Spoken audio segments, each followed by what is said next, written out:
Пайғамбар Мұхаммад алейхиссалам адамзаттың мырзасы 2 күн қатар құрсағы тойған емес. 2 күн қатар құрсағы тойған емес, өмірінің аяғына шейін. Дүниеден қайтып атқанда үйінде ештеңе жоқ. Бұл осы бүткіл адамзаттың мырзасы ең бақытлы адам.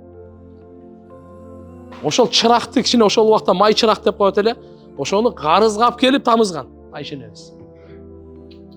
Үйде ештеңе жоқ. Үйде ештеңе жоқ.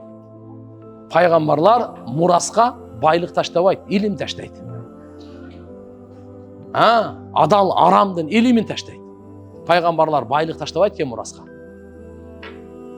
Шон үчүн пайғамбарыбыз Мұхаммад алейхиссалам туралы айтылат, «Улида ятиман, аша фақиран, мата мискинан». Жетим төрөлгөн пайғамбарыбыз. Жетим төрөлгөн. Атаны көргөн эмес. Атаны көргөн эмес. Эненин ичинде эле атасы өтүп кеткен. Төрөлгөндөн кийин 5-6 жашында энеден айрылды. Томолок жетим. Болсо бүткүл адамзаттын мырзасы. Жашоосун карасаңыз, барды кыйынчылык, душмандык төрөлгөндөн тартып өткөнгө чейин. Чоң атасынын колунун тарбиясында келип калды. 10 жашында ал деле өтүп кетти. Эми кимдин? Атасынын бир тууган абасы Абу Талиптин тарбиясына келди. Пайгамбарыбыз караңыз кандай жашоо кеткен. Улида ятиман, аша фақиран. Фақир жашоосу өттү, бирок каниеттүү эле жашоосу. Болсо мына Меккен тоолорун көрдүңүздөр, ушу тоолорду алтын кылып берелиби деп айткан. Аркаңдан эрчий турган. Рубин, бриллиант кылып берелиби, аркаңдан эрчий турган кылып. Пайгамбарыбыз жок деди. Бунун эмне кереги бар? Мен bir күн курсагым ток болуп Аллага шүгүр кылып, экинчи күнү ач болуп Аллага сабыр кылып, ушу мага жакшыраак деген.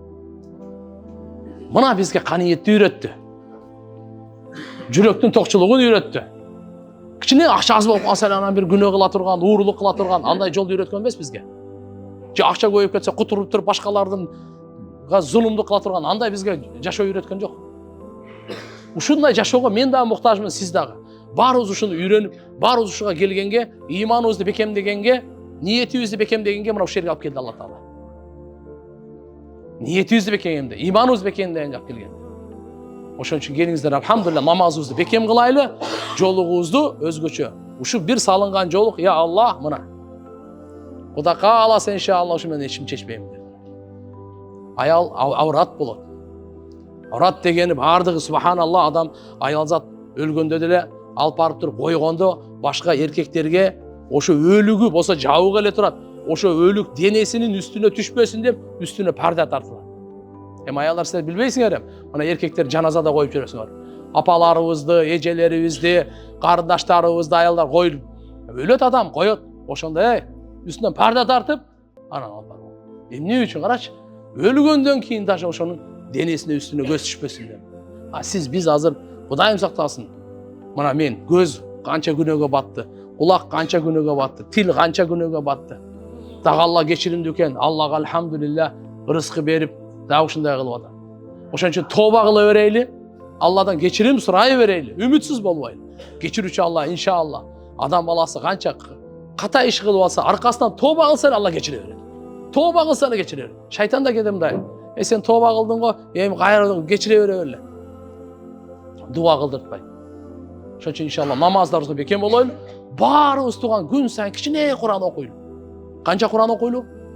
Бир аз болсо да Куран окуйлу туган. Суроо берейличи. Бүгүн Алла мага жашоо берди. Ушу Куран окусун деп берди эле. Бүгүн мага Алла жашоо берди. Оңолсун, ибадат кылып алсын деп берди эле. Ахиреттин куруп алсын деп берди эле. Ахиретке даярданып алсын деп берди эле. Бүгүнкү жашоону мен бүгүн зикир кылдымбы? Бүгүн садака бердимби? Бүгүн дуа кылдымбы? Бүгүн Куран окудумбу? Бүгүн күнөөдөн сактандымбы? Деген суроо бизде күн темабызда жок болуп калды. Неле? Сарадыр. Суу кандай чыгарыш керек? Тиги кандай? Алла чече тургандарды биз чечип алганбыз. Өзүбүзгө керек нерсени чече турган пайдалуу нерселерди унутуп калганбыз. Ошон үчүн келиңиздер, алхамдулилlah, биздин эң биринчи таң атканга, кеч киргенге жеткенибиз, машалла, Алла субханаху ва тааlanын шүгүрү менен жетейли, Алла Тааладан жардам сурап жетейли, Алла Тааладан кечирим сурап жетейли. Жараткан Алла субханаху ва таалага ушу жагат. Алла Таалага шүгүр жагат, Алладан жардам сураган жагат, Алла Тааладан кечирим сураган жагат.